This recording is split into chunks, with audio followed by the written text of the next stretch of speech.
Fourth and final hour of Bernie and Sid in the morning, and we've got greatness in studio, real greatness. Bernie's a wonderful guy. I know this guy for many, many years, as you do too, Bernie. Was a tremendous running back at Miami, where I went to school. Also went on to become one of the greatest running backs I've ever seen as a youngster with the St. Louis Cardinals. Yes, the Cardinals were once in St. Louis. In St. Louis, yes. And he was great there. And then, of course, the Giants traded for this man, and he went on to become one of the real heroes in the history of the Giants, saving the day in Super Bowl 25, that magnificent win over Jim Kelly and the Buffalo Bills, and deservedly winning the MVP that day. Parcells was brilliant. He said, let me give O.J. the football 1,000 times, keep Kelly and Thurman off the field, and we'll win. And we did just that. So just an amazing football career. And now a guy that stays in New York and all the big events around town. He's always one of them. And he's got a huge event coming up next Wednesday night. They're going to roast him at the Gotham Comedy Club. You have two guys who are very good at doing that, by the way, Mike Vivallo and Steve Lunan. They are celebrity roasters. All this for the great O.J. Anderson. Happy holidays, O.J. Thank you, Sid. Yeah. That's kind of dangerous, right? It is kind of dangerous. Why would you want to do that? You got to have a thick skin for this, obviously. Well, you know what? I said to most of the guys who's going to be roasting me, just be careful what you say, because I got the last say. That's right. I will come at you. Well, oh yeah, no doubt. One of the funniest guys that's roasting you is a guy, and Bernie knows this, who's been near and dear to me. He literally saved my life. That's not an exaggeration. Lawrence Taylor. So if LT goes up there and roasts you, you have a little bit of material to come back at Lawrence with, don't you? A little bit, you think, Sid? Let me tell you something. I know Carl Banks. Yes. That man is vicious. That man's got a vicious, wicked sense of humor. He'll go for the jugular. Well, Carl may be a little hard because it's not a whole lot he's done that's kind of bad. Right. But Lawrence got a lot of baggage, you know?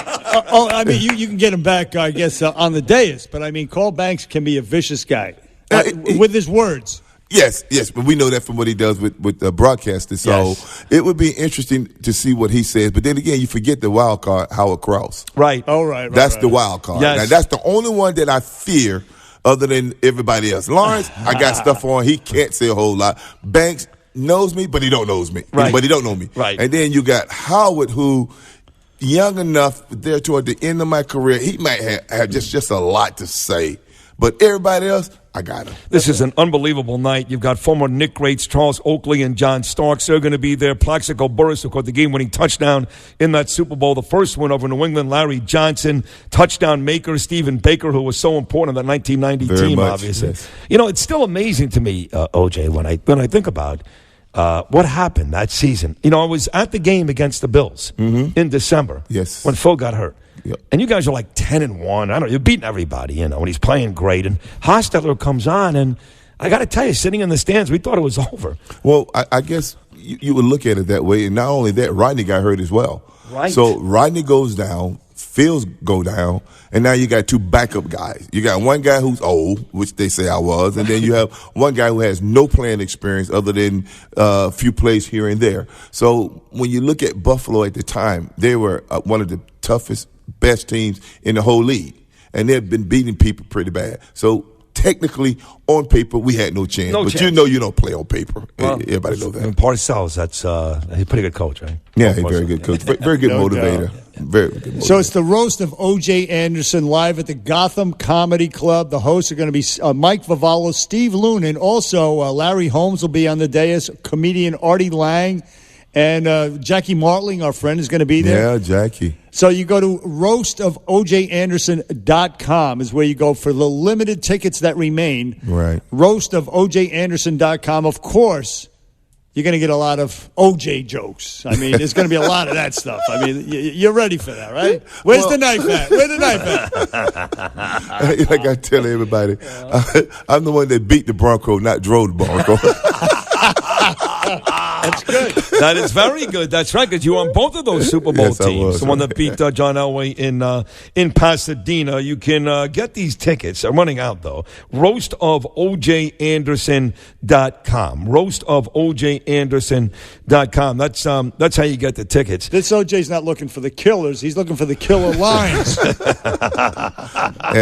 One way or another, it's going to be one great night, and I hope you guys can make it, and it'll be a lot of fun. And you know, I guess this is just the beginning of getting ready for the Hall of Fame. You know, that's how I'm looking at it. You know, so if I keep myself relevant, I guess so many ways. Just one way. I don't know if this really one way of doing it. You know, being roasted, but some publicity is not that bad. You know, you mentioned the Hall of Fame, and football is different than baseball. Okay.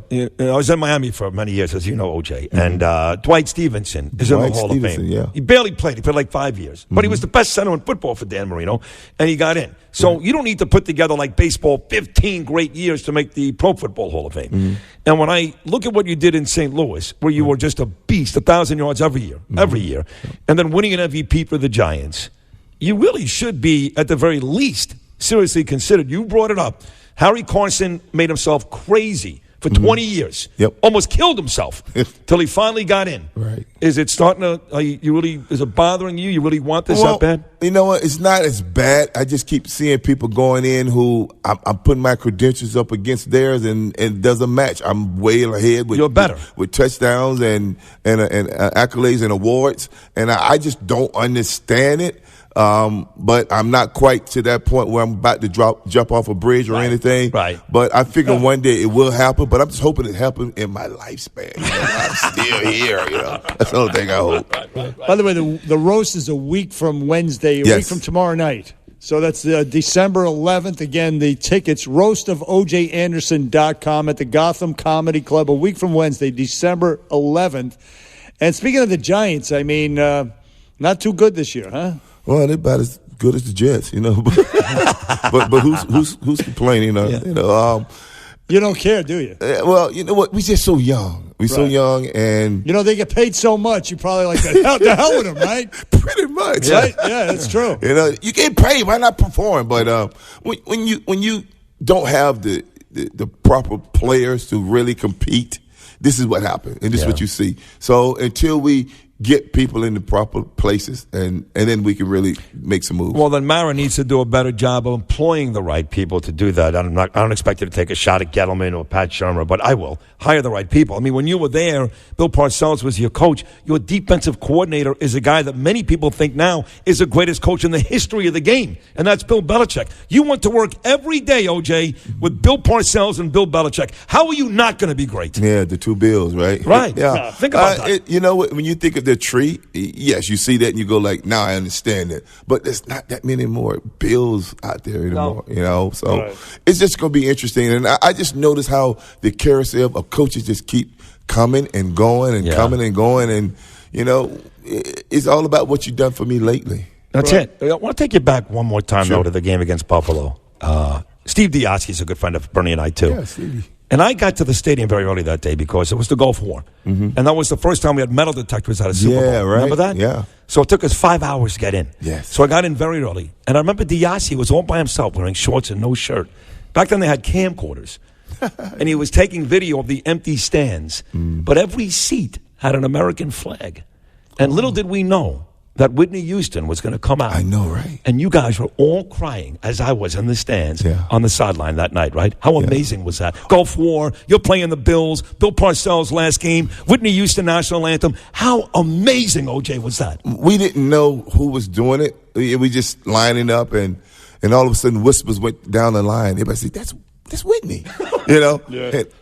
And now we're looking at her in this beautiful jumpsuit she had on and low cut hair, and she stopped belting it out, and just the emotion of having her do that has never been done ever. Never. It's the ultimate right there. You know, and everybody say, what is the highlight of your career? And I say, well, I have quite a few, but when you look back and say I had the most talented woman in history to sing. So glad you got to witness that. So glad you said that. To sing. And my boy was there. I was there. Speaking of career, you had a 13-year career, which is pretty rare for a running back. 14, thank you. 14, excuse me, in the NFL. I mean, that's an amazing run for a running back, especially, right? Yes. You get hurt, you beat up, you're limping around these days, or you feeling great? Well, listen, 14 years, never had surgery, never had any bone broken. The only thing I have now is early stage of arthritis in my hip, but hell, I just call them old man. You know what I mean? But other than that, I function very well. Get up every morning, no problem. Can you kick his ass? Can't kick my ass down. Man, you see the pipes on this arm? Here's what's fun. You don't want to kick it. You're a nice guy. That's the thing. You know what? Stay in your lane, bro. Stay in your lane. That's right. Listen, that's very humble of you as well. Yeah. You golf, though, right? You play golf. Yeah. Like any good? You're no good. Not like Bart Oates. These guys go out there, they shoot like 75s.